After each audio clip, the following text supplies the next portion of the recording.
Hello, everybody. I'm a practicing therapist and a doctoral student of psychology. Today, I want to talk about the way a woman reacts when she's already attached to you. And a lot of men miss this because it's not as common with men. It is that a woman has a reaction to your emotions.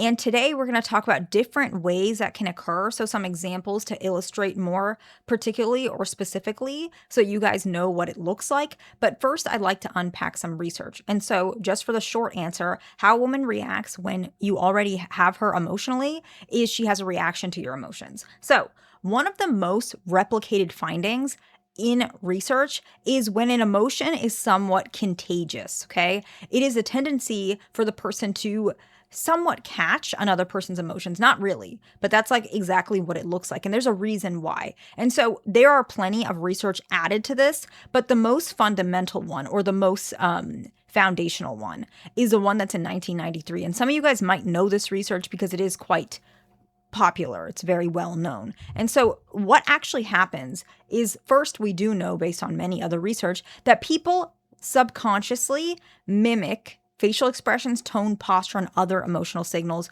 when they are emotionally drawn and attached to you. So that's one thing that happens due to attraction, okay? However, when a person is attracted and attached to you, what we see is a little bit of a shift. There is a sort of almost like it's not mimicking, but your emotional state, I guess is the best way to put it, feeds somewhat to their emotional state. They perceive your emotional state more strongly and it impacts them more in comparison to someone you don't care about. A very good example of where this started from, evolutionary psychology, is actually between children and their parental figures because for survival, actually. I'm going to explain this. If a mother is in a bad mood, for example, and let's say this mother is a little bit, she's neglectful, maybe she's hostile, she's a very unhealthy mother. Maybe if she's in a bad mood, she might not feed her child.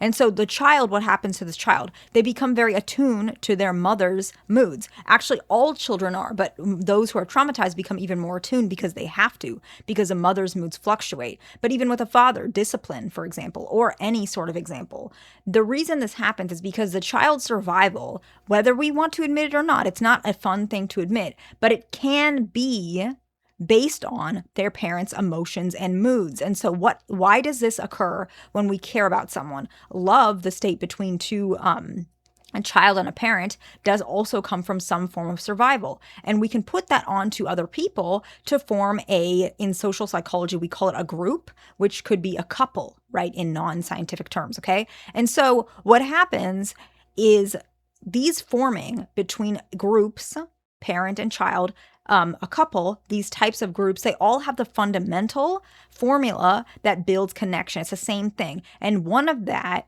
is how these emotions react to each other, how they feed onto one another. And so basically the best way to put it is if your emotion affects her, it's because that she has affection and connection for you. And even more subconsciously, there's a part of her that's thinking of forming, whether she knows it or not, a group with you, a couple, okay? And so the effect is stronger, even stronger among those who are motivated to understand one another and stay together. So we can see this even more particularly with like married couples or couples who have been together for a while or who really are very deeply attracted to one another. And so this is incredibly important. If you notice someone like this, there's almost no other explanation. There's really no other environment or situation where someone would need this connection with another person unless the situation is unhealthy. But usually the emotions will be much more, they will not be as defined. They will be much more bottling up and then coming out in another direction, not necessarily very specific things, which is what we're going to talk about next. Okay. And so one of the first ways that this can happen is shutting down. I'm not saying being detached and being nonchalant. I'm saying shutting down due to a reaction of yours. Now, every person's personality is different, so she might only fit one of these. And that's why I'm giving a lot of examples, because shutting down, if she shuts down with everything, it might not be as much. But if her shutting down is more prominent with you, it's probably because she has more emotions and attachment towards you. Usually the reason this happens is subconsciously it is seen as a de-escalation technique if you care about someone. And what this means is that she feels, and I'm not saying this is correct, she feels like if she says anything, you might take it wrong and it could potentially compromise the rapport that you guys already have, which means in a very extreme version, you guys could ruin the relationship you have, okay? And so that's why the shutting down occurs. If you want to see more exclusive videos with me, more psychological content, more dating content, I post minimum of 5 exclusive videos on our group, and other people post things as well. We post a lot of things, and I think a lot of you would like it. It's a space with a lot of people that have like-minded, like most everybody in the group is very similar to one another and they can learn from one another. And so if you guys are interested in that, that is pinned in the comments. The second one is if she repeatedly asks you if you're upset. I understand this is very annoying. And women who do this, it's usually they might be a little bit more anxious or more worried, but even regardless of her own, diagnostic impression or things that she's struggling with, a lot of women who care, they do wonder if you're upset or if they made you upset. It's something that sticks to them. And so you'll see it in some ways where they might repeatedly ask you. They might ask you once later, like a couple days later, where you don't even think about it. They might be trying to indirectly ask you, but normally if you're upset, you can see it's affecting them. And there is some sort of verbal or behavioral response to you being upset. And it's directly towards a moment where you're upset typically. It's not just going to be in general, but it might be like you came back from work and you're kind of in a low mood. Maybe you forgot to text her and now she notices. And maybe the next morning she asks like, are you okay? You didn't text me.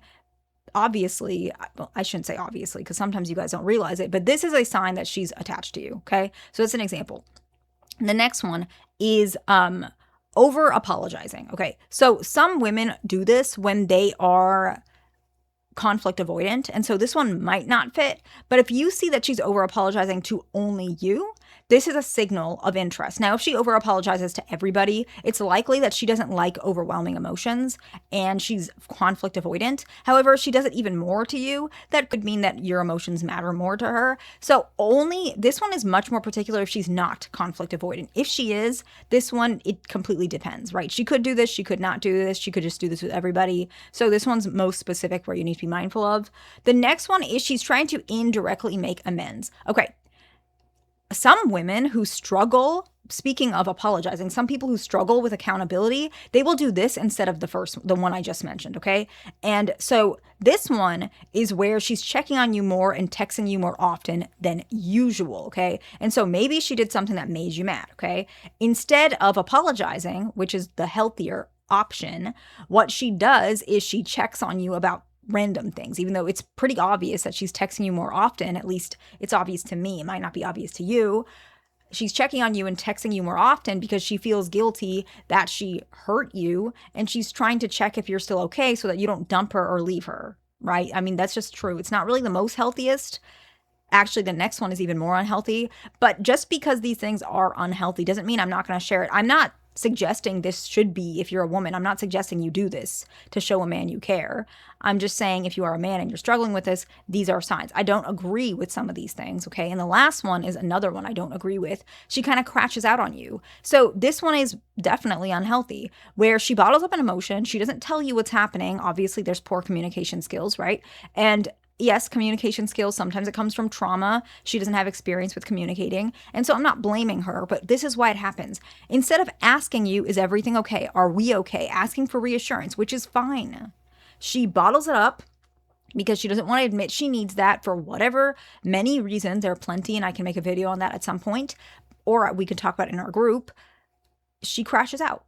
She crashes out. She might even start blaming you for random things. You don't like me. You're cold. You are distant. You never notice. And so all of these things are just getting shot out at you.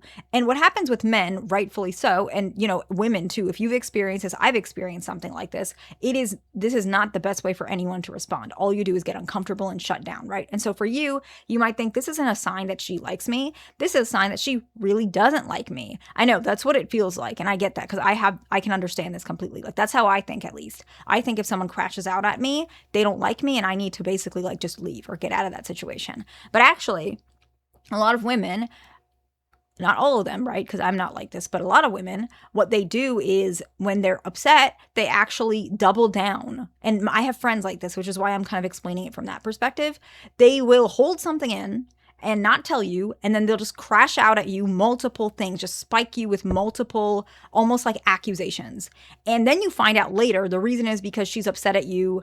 Like, for example, like a friend of mine that you didn't invite her to something when she didn't even ask and I didn't even know she wanted to, right? Similarly, women who, any sort of attachment, your friend, lover, anything, they will do this. Now, it's not healthy. As I've mentioned, it's usually women who are not totally regulated or cannot communicate properly, or at least don't try. But it does happen. So if you're experiencing this, I know it's unpleasant, but it does usually mean that they have feelings for you. And so the research is in the description box. If you need me for a consultation call, it's pinned in the comments. I hope this video is helpful to somebody. Please like, subscribe. I'll see you in the next one.